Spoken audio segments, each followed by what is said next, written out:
যে গানের শিক্ষক নিয়োগের প্রজ্ঞাপন জারি করা হয়েছে, এটা তো আওয়ামী লীগের এজেন্ডা ছিল। এটা তো আওয়ামী লীগ জারি করতে চেয়েছিল।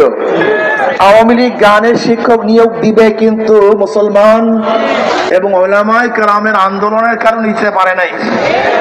তাহলে আমি কি দেখলাম? শেখ হাসিনা চলে গেছে, তার চেলা চামুন্ডারা এখানেই আছে। সেখানে শেখ হাসিনা চলে গেছে, তার আদর্শ রীতি বাস্তবায়নের জন্য তার দোসররা এখনো ঘাপটি মেরে বাংলাদেশের বিভিন্ন স্থানে বসে আছে। শেখ হাসিনা যে এই গানের শিক্ষক নিয়োগ দেওয়ার জন্য প্রজ্ঞাপন জারি করেছিল বা করতে পারে নাই, সেটা আপনি কেন করতেছেন? কার ইঙ্গিতে গানের শিক্ষক নিয়োগ দিবেন? এটা কি জাতীয় কোনো শিক্ষা? গান কি আমাদের বাংলাদেশের জাতীয় কোনো শিক্ষা? যদি গান বাংলাদেশের জাতীয় শিক্ষা না হয়, জাতীয় ভাবে সেটা শিক্ষা দেওয়ার জন্য প্রস্তুতি নিচ্ছেন কিভাবে? আমি বলবো, ইউনূস সরকার সাহেব, আপনি আর নিরপেক্ষ নাই। আপনি নিরপেক্ষতা হারিয়ে ফেলেছেন। আন্দোলন করেছি আমরা, সংগ্রাম করেছি আমরা, রাস্তায় ছিলাম আমরা, বুলেটের সামনে ছিলাম আমরা, ট্যাঙ্কের সামনে ছিলাম আমরা, রাস্তায় জীবন দেওয়ার জন্য প্রস্তুতি নিয়েছিলাম আমরা। আর আপনি কাদেরকে নিয়ে ঘোরাফেরা করেন? যারা স্পষ্ট বলেছে এই ছাত্র জনতার আন্দোলনের সাথে আমরা সম্পৃক্ত না, আপনি তাদেরকে গুরুত্ব দিবেন। আর যারা রাস্তায় নেমেছিল জীবন দেওয়ার জন্য, তাদেরকে আপনি উপেক্ষা করে চলবেন। আপনি নিরপেক্ষ নন। আপনি নিরপেক্ষতা হারিয়ে ফেলেছেন। কোন একটা দলের দিকে ঝুঁকে পড়েছেন। আপনি জানেন, বাংলাদেশের মানুষ যদি জাগ্রত হয়, কোন জালেমকে কোনদিন রক্ষা করে না, রক্ষা করতে দেবে না ইনশাআল্লাহ। বিকাল্লাযী খালাক وقال رسول الله صلى الله عليه وسلم طلب العلم فريضة على كل مسلم صدق الله العلي العظيم। উলামা মাশায়েখ আইম্মা পরিষদ কর্তৃক আয়োজিত আজকে এই গণমিছিল পূর্ব সমাবেশের সম্মানিত সভাপতি শ্রদ্ধাভাজন উলামায়ে কেরাম, সর্বস্তর ইসলাম প্রিয় দেশপ্রেমী ভাইয়েরা আমার, আজকে এখানে কেন আমরা উপস্থিত হয়েছি ইতিমধ্যে বক্তব্য দিয়েছেন। বাংলাদেশ 92% মুসলমানদের দেশ। কাজে আমাদের যারা সরকার প্রধান হবেন, অবশ্যই মুসলমানদের দেশে মুসলমানদের আদর্শ নীতিকে সামনে রেখে আপনাদের আইন প্রণয়ন করা উচিত, প্রত্যেকটা কাজ করা উচিত।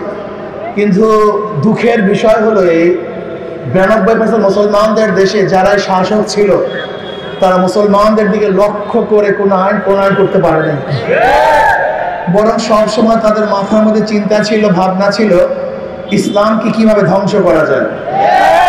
আজকে প্রত্যেকটা প্রাইমারি স্কুলে যে গানের শিক্ষক নিয়োগের প্রজ্ঞাপন জারি করা হয়েছে, এটা তো আওয়ামী লীগের এজেন্ডা ছিল। এটা তো আওয়ামী লীগ জারি করতে চেয়েছিল। আওয়ামী লীগ গানের শিক্ষক নিয়োগ দিবে, কিন্তু মুসলমান এবং উলামায়ে কেরামের আন্দোলনের কারণে নিতে পারে নাই। তাহলে আমি কি দেখলাম? শেখ হাসিনা চলে গেছে, তার চেলা চামুন্ডারা এখানেই আছে। সেখানে শেখ হাসিনা চলে গেছে, তার আদর্শ নীতি বাস্তবায়নের জন্য তার দোসররা এখনো ঘাপটি মেরে বাংলাদেশের বিভিন্ন স্থানে বসে আছে। শেখ হাসিনা যে এই গানের শিক্ষক নিয়োগ দেওয়ার জন্য প্রজ্ঞাপন জারি করেছিল বা করতে পারে নাই, সেটা আপনি কেন করতেছেন? কার ইঙ্গিতে গানের শিক্ষক নিয়োগ দিবেন? এটা কি জাতীয় কোনো শিক্ষা? গান কি আমাদের বাংলাদেশের জাতীয় কোনো শিক্ষা? যদি গান বাংলাদেশের জাতীয় শিক্ষা না হয়, জাতীয় ভাবে সেটার শিক্ষা দেওয়ার জন্য প্রস্তুতি নিচ্ছেন কিভাবে? আমাদের ধর্মীয় শিক্ষা জাতীয় শিক্ষা, যেহেতু মুসলমানদের জন্য ধর্ম শিক্ষা করা ফরজে আইন। কোন মুসলমান ধর্মীয় শিক্ষায় শিক্ষিত না হলে সে মুসলমান হতেই পারবে না। কাজী জাতীয় শিক্ষা উচিত ধর্মীয় শিক্ষা। যদি কলেমা শিখতে না পারে, শুদ্ধভাবে বলতে না পারে, সেটা মুসলমান না। সূরা ফাতিহা যদি শুদ্ধভাবে পড়তে না পারে, তার তো নামাজই হবে না। এই জন্য নবী আলাইহিস সালাতু ওয়াস সালাম বলেছেন, প্রত্যেকটা নর নারীর উপরে দ্বীনি ইলম শিক্ষা করা ফরজে আইন। কাজী 92% মুসলমানদের দেশে ফরজে আইন কিভাবে বাস্তবায়ন হবে, এটা সরকারের দায়িত্ব। এই দায়িত্ব সরকারকে পালন করতে হবে। কাজে প্রত্যেকটা ধর্মীয় প্রতিষ্ঠানে ধর্মীয় শিক্ষা, ইসলাম শিক্ষা দেওয়ার শিক্ষক নিয়োগ দিতে হবে। যদি নিয়োগ দিতে না চান তাহলে আমি ইউনূস সরকারকে বলবো আপনাকে নিয়োগ দেওয়ার জন্য বাধ্য করব। আমরা দেখেছি আপনি নিরপেক্ষতা হারিয়ে ফেলেছেন। আমি বলবো ইউনূস সরকার সাহেব, আপনি আর নিরপেক্ষ নাই। আপনি নিরপেক্ষতা হারিয়ে ফেলেছেন। আন্দোলন করেছি আমরা, সংগ্রাম করেছি আমরা, রাস্তায় ছিলাম আমরা, বুলেটের সামনে ছিলাম আমরা, ট্যাঙ্কের সামনে ছিলাম আমরা, রাস্তায় জীবন দেওয়ার জন্য প্রস্তুতি নিয়েছিলাম আমরা। আর আপনি কাদেরকে নিয়ে ঘোরাফেরা করেন? যারা স্পষ্ট বলেছে এই ছাত্র জনতার আন্দোলনের সাথে আমরা সম্পৃক্ত না, আপনি তাদেরকে গুরুত্ব দিবেন। আর যারা রাস্তায় নেমেছিল জীবন দেওয়ার জন্য, তাদেরকে আপনি উপেক্ষা করে চলবেন। আপনি নিরপেক্ষ নন, আপনি নিরপেক্ষতা হারিয়ে ফেলেছেন, কোন একটা দলের দিকে ঝুঁকে পড়েছেন। আপনি জানেন বাংলাদেশের মানুষ যদি জাগ্রত হয়, কোন জালেমকে কোনদিন রক্ষা করে না, রক্ষা করতে দেবে না ইনশাআল্লাহ। আমি স্পষ্ট ভাষায় বলে যেতে চাই, বাংলাদেশের প্রত্যেকটা শিক্ষা প্রতিষ্ঠানে, কওমি মাদ্রাসা সহ যে সমস্ত আলেমরা সহি আকীদা বিশ্বাসী, সহি শুদ্ধভাবে কোরআন তেলাওয়াত করতে পারে, এরকম শিক্ষককে নিয়োগ দিতে হবে। বাংলাদেশের 92% মুসলমানদের অর্থে পরিচালিত দেশের মধ্যে কোন অবস্থাতেই গানের শিক্ষক নিয়োগ দেওয়া যাবে না। এই প্রজ্ঞাপন বাতিল করবেন। যদি এরপরও দুঃসাহস দেখান, যদি বাংলাদেশের প্রাইমারি লেভেলে আপনি গানের শিক্ষক দেওয়ার দুঃসাহস দেখান, তাহলে বাংলাদেশের জনগণ ঐক্যবদ্ধ হয়ে আপনাকে চেয়ার থেকে নামিয়ে দেবে ইনশাআল্লাহ। আপনি চ্যালেঞ্জ দিতে পারেন আমাদের থেকে, আমরা চ্যালেঞ্জ দিলাম। আজকে বাইতুল মুকাররমে যে সমস্ত মানুষগুলি নামাজ পড়েছে, আল্লাহকে সিজদা দিয়েছে, যদি আমরা এই বাইতুল মুকাররমের মানুষগুলি, মুসল্লিগুলি যদি ঐক্যবদ্ধভাবে আন্দোলন করি, তাহলে ইউনূস সাহেব আপনি একদিনও টিকতে পারবেন না। আমি বারবার আপনাকে একটা কথা বলি, আপনার সুখে থাকতে ভূতি গিলায় কেন?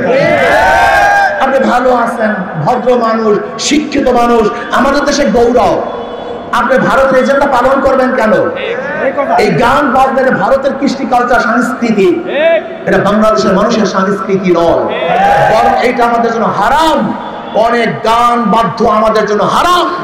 কাজে কোন অবস্থাতেই জাতীয়ভাবে একটা হারাম কাজ চাপিয়ে দেবেন, এটা বাংলাদেশের তৌহিদি জনগণ সহ্য করবে না। আসুন, আমাদের দাবি আজকে দুইটা। একটা হলো বাংলাদেশের প্রত্যেকটা প্রতিষ্ঠানে ধর্মীয় শিক্ষক এবং ধর্মীয় পরীক্ষা 100 মার্কের নিতে হবে। আপনি আইন রাখবেন যে ধর্ম শিক্ষা দেওয়া হয় কিন্তু পরীক্ষা নেবেন না। এই সমস্ত ধ্বজাদারি ধোঁকাবাজি আইন আমরা পছন্দ করি না। যেখানে ধর্মীয় কিতাব থাকবে, বই থাকবে, 100 মার্কের পরীক্ষাও থাকবে এবং তার শিক্ষকও থাকবে। আর বাংলাদেশের জনগণের উপরে, এই 92% মুসলিমদের উপরে কোন অবস্থাতেই গানের শিক্ষক চাপিয়ে দেওয়া যাবে না। এবং নাস্তিকতাবাদের যত থিওরি আছে, যেখানে ডারউইনের থিওরি, এই ডারউইনের থিওরি, ঈমান ঘাতক যে থিওরিগুলি আছে, বাংলাদেশের কোন পাঠ্যপুস্তকে সেই সমস্ত নাস্তিকের পক্ষের ইসলাম বিদ্বেষ কোনো থিওরি থাকতে পারবে না। আসুন, এখন আমরা প্রতিবাদ জানাবো। এবং যে সমস্ত ট্রান্সজেন্ডার সহ যে হাবিজাবি আমেরিকার এবং পাশ্চাত্যদের থেকে আনা সংস্কৃতি আমাদের বাংলাদেশের মানুষ কোনো অবস্থাতেই সহ্য করবে না। কাজে সচেতন হন।